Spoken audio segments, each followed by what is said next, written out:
አሁን ያቀጠና የተለየ መልክን ተላብሷል። ወትሮም ውጥረት የማያጣው የመካከለኛው ምስራቅ የቀጠናውን የበላይነት ለማስጠበቅ በሚፋለሙት እስራኤልና ኢራን የለየለት ትርምስ ውስጥ ከገባ እነሆ 7 ቀናትን አስቆጠረ። የእስራኤል የጦር ጀቶች በቴህራን ላይ ማንጃበብ፣ የጦር አረሮችን በመተኮስ በርካታ ጉዳቶችን ማድረስ፣ ወዲህ ደግሞ ከወደ ቴህራን በኩል የሚተኮሱ ተምዘግዛጊ ሚሳኤሎች የእስራኤልን ሰማይ ብርሃን ሲያለብሱት ምድሯን የሞትና ውድመት መናገሻ እያደረጉት ነው። ሁለቱ ወገኖች በየፊናቸው ድልን እያስመዘገቡ ስለመሆኑ ይናገራሉ። የእስራኤሉ ጠቅላይ ሚኒስትር ቢንያሚን ኔታንያሁ እስራኤልን መታደግ ይሁዳውያንን መጠበቅ የጦርነቱ ጅማሮ ሂደት ስለመሆኑ ይናገራሉ። ሂደቱን ሲያስረዱም ኢራን የምታብላላው የኒውክሌር ጦር መሳሪያ ለእስራኤል ስጋት ብቻ ሳይሆን የህልውና ጉዳይ ተደርጎ ይነሳል። ከወደ ኢራን በኩል ደግሞ እስራኤል በቀጠናው የምትፈጽማቸው ችግሮች በቀጠናው የውከት መነሻ አድርጋም ትወስዳታለች። በአካባቢዋና በኢራን ጎረቤት ያሉ ተዋጊ ኃይሎችን ማደራጀትና መርዳት በኢራን በኩል ይፈጸማል። የእስራኤል ዓመታትን የተሻገረ ክስ ነው። ኢራን በበኩሏ ይህን አትቀበለውም። ይልቁንስ እስራኤል የመስፋፋት በቀጠናው ልቆ የመገኘት ፍላጎት እንዳላት ትናገራለች። ከሂዝቦላ ጋር የሚደረግ ፍልሚያ፣ በየመን በኩል ከሁቲዎች የሚተኮሱ ሮኬቶች ጉዳይና በእስራኤል በኩል የሚሰጡ ምላሾች ዓመታትን ያስቆጠረው ለበርካቶች ሞትን፣ ለብዙዎች ደግሞ የሀብት ውድመትን ያስከተለው የጋዛና የፍልስጤማውያን ሞት እንደዚሁም በእስራኤል ላይ የተፈጸመ ጥቃትና ዛሬም ፋይሉ ያልተዘጋው ዓለም አቀፍ ችግር እንደዚህም ጉስቁልና ያንቀጥና ምድራዊ ሲኦል አድርገውታል። አሁን ግን ከመቼውም ጊዜ በላይ ነገሮች የተካረሩ ይመስላሉ። ጠንካራ ግን ደግሞ ረጅም ዓመታትን የጎሪጥ የሚታዩት እስራኤልና ኢራን ወደ ቀጥተኛ ጦርነት አምርተዋል። ከሀገራቱ ጀርባ የሚሰለፉ ኃያላን ሀገራት መኖር ደግሞ ለዓለም ስጋት ሆኗል። የአሜሪካ የረጅም ጊዜ አጋር የቀጠናውም ቀንደኛ ወዳጅ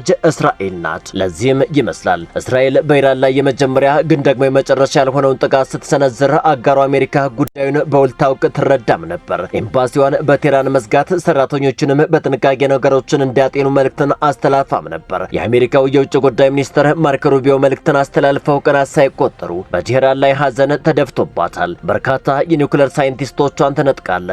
የጦርና የሲቪል አመራሮችም በውድቅት ሌሊት የእስራኤል የቦምብ ራት ሆነዋል። ኢራንም ከዚያ በኋላ በመቶዎች የሚቆጠሩ ሮኬቶችና ተምዘግዛጊ ባላስቲክ ሚሳይሎችን ማስወንጨፍ ጀመረች። ቴልአቪቭና ቲክቫ የኢራን የሮኬት አረርን ያስተናግዱ በርካታ ውድመትን የሚያስከተሉ ከተሞች ሆነዋል። ኢራን ከአሜሪካ ጋር በኒውክሌር ጉዳይ ድርድርን ስታደርግ ዓለም ተስፋ ሰንቆም ነበር። ነገር ግን ሁሉም ነገር ባንዴ ሌላ መልክን ተላብሷል።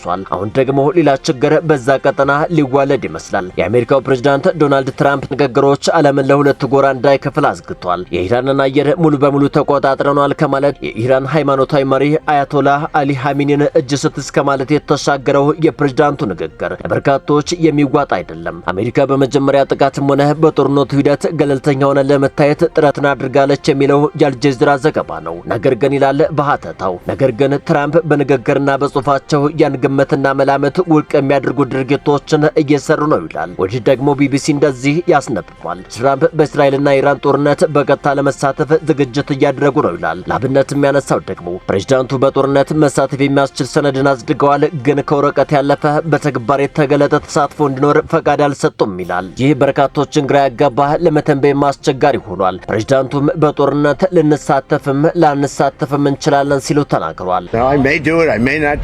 ላደርገው እችላለሁ፣ ላላደርገውም እችላለሁ።